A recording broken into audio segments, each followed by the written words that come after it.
Financial sector से जुड़े आप सभी साथियों को नमस्कार। बैंकिंग हो, नॉन बैंकिंग हो या फिर इंश्योरेंस हो, फाइनेंशियल सेक्टर से जुड़े हर पहलू को मजबूत करने के लिए एक रोड मैप इस बजट में हमने प्रस्तुत किया है।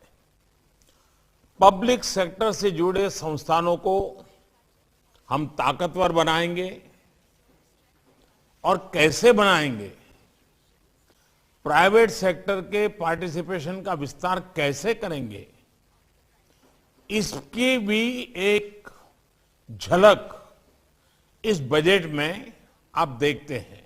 सरकार का विजन बिल्कुल साफ है, कोई इफ्स एंड बट्स की जगह नहीं है। देश में कोई भी डिपॉजिटर हो या कोई भी इन्वेस्टर, दोनों ही ट्रस्ट और ट्रांसपेरेंसी अनुभव करे, ये हमारी सर्वोच्च प्राथमिकता है। 10-12 साल पहले एग्रेसिव लैंडिंग के नाम पर कैसे देश के बैंकिंग सेक्टर को, फाइनेंशियल सेक्टर को नुकसान पहुंचाया गया, ये आप अच्छी तरह जानते भी हैं, समझते भी हैं। नॉन ट्रांसपेरेंट क्रेडिट कल्चर से देश को बाहर निकालने के लिए एक के बाद एक कदम उठाए गए हैं। आज एनपीएस को कारपेट के नीचे दबाने के बजाय एक दिन का एनपीए भी रिपोर्ट करना जरूरी कर दिया है। कोशिश सिर्फ यही है कि भारत का फाइनेंशियल सेक्टर सुदृढ़ हो, वाइब्रेंट हो, प्रोएक्टिव हो। इस बजट में भी आप देखते हैं तो आपने इस विजन को आगे बढ़ाने का काम हमने किया है, आपको नजर आता होगा। हमारी अर्थव्यवस्था में अभी भी बैंकिंग और इंश्योरेंस के लिए बहुत अधिक संभावनाएं हैं। इन्हीं संभावनाओं को देखते हुए इस बजट में भी हमने अनेक कदम उठाए हैं। 2 पब्लिक सेक्टर बैंकों का निजीकरण हो, बीमा में एफडीआई को 74% तक करना हो, या एलआईसी का आईपीओ लाने का फैसला हो, ये ऐसे ही कुछ कदम है। कोरोना काल में एमएसएमईज के लिए विशेष योजनाएं बनाई गई।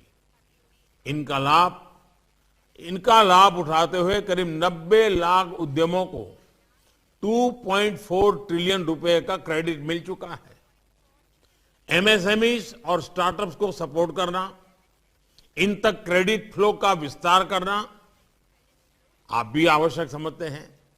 सरकार ने अनेक रिफॉर्म्स करके इनके लिए कृषि, कोयला और स्पेस जैसे अनेक सेक्टरों को खोल दिया है। आपको ये देखना है कि नए सेक्टर्स, नए उद्यमियों तक क्रेडिट कैसे पहुंचे।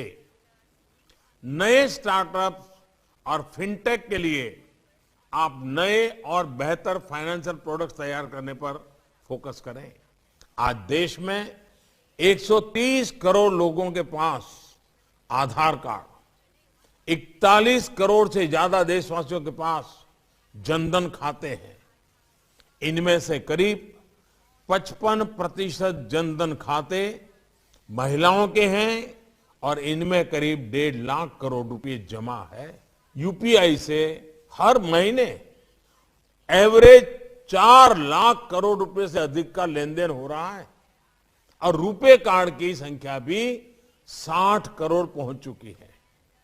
आधार की मदद से instant authentication, India post bank का विशाल नेटवर्क, लाखों कॉमन सर्विस सेंटर के निर्माण ने फाइनेंशियल सर्विसेज को देश के दूर दराज वाले इलाकों तक पहुंचा दिया है। 2 लाख से ज्यादा बैंक मित्र, 1.25 लाख से ज्यादा पोस्ट ऑफिसेज भी इसमें मदद कर रहे हैं। गरीब हो, किसान हो, पशुपालक हो, मछुआरे हो, छोटे दुकान हो, सबके लिए क्रेडिट एक्सेस संभव हो पाया है। मुद्रा योजना से ही बीते सालों में करीब 15 लाख करोड़ रुपए का ऋण छोटे उद्यमियों तक पहुंचा है। पीएम किसान स्वनिधि योजना से अब तक करीब 11 करोड़ किसान परिवारों के खाते में 1,15,000 करोड़ रुपए से ज्यादा की मदद पहुंच चुकी है। कुछ महीने पहले ही हमारे स्ट्रीट वेंडर्स के लिए, रेहड़ी पटरी वालों के लिए प्रधानमंत्री स्वनिधि योजना शुरू की गई है। इस वर्ग का पहली बार देश के फाइनेंशियल सेक्टर में इंक्लूजन किया गया है। इसके तहत करीब 15 लाख रेहड़ी पटरी वालों को अब तक 10,000 रुपए के ऋण दिए जा चुके हैं। जो हमारे सेल्फ हेल्प ग्रुप है, उनमें मैन्युफैक्चरिंग से लेकर सर्विसेज तक हर सेक्टर में बहुत बड़ी कैपेबिलिटी है।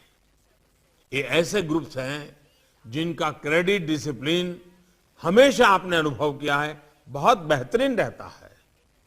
प्राइवेट सेक्टर ऐसे ग्रुप्स के माध्यम से रूरल इंफ्रास्ट्रक्चर में इन्वेस्टमेंट की संभावनाएं तलाश कर सकता है। ये सिर्फ वेलफेयर का मामला नहीं है, बल्कि एक बेहतरीन बिजनेस मॉडल भी सिद्ध हो सकता है।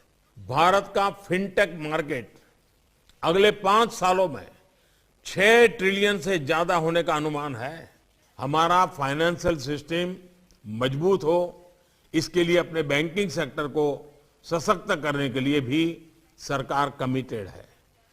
अब तक जो बैंकिंग रिफॉर्म्स किए गए हैं, वो आगे भी जारी रहेंगे। मुझे विश्वास है कि रिफॉर्म्स को लेकर और बजट में तय प्रावधानों के इम्प्लीमेंटेशन को लेकर आपकी तरफ से सार्थक सुझाव मिलेंगे।